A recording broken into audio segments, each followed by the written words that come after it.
सब धन ले जा तू जिया जिया करे जाना कि एगो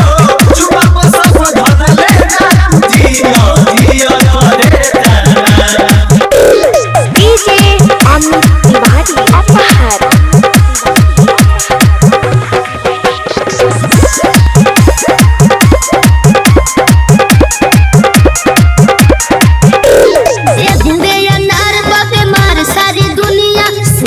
न करी हम का देखे 2000 सबे कोई चाहे दुनिया बाटे बेटा बेसभा का निया रतुआ कमर हिलावा संगे में रोमांस करना ना हो जज तड़पावा धरे कन बढ़ावा आज कुछ खास करना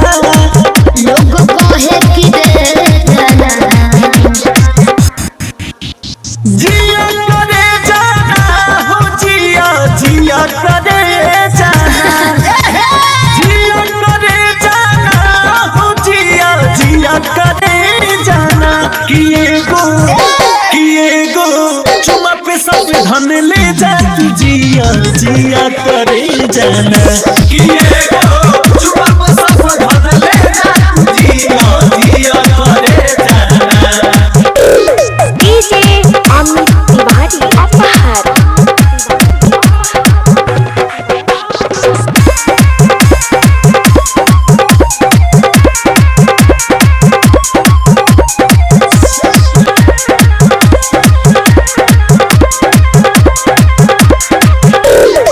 मक्का लगाई जब महफिल में लोगवा देखी के आहो भरेला ओ खिया में बरल बाटे रस बरल दहिया एही पसोभे मरेला जजता जवरिया की बपरिया खितावा बहार देला हो ना हर दिल में हई बुस दिल में कबूतर अकेले मिला हो आपन घरे जाना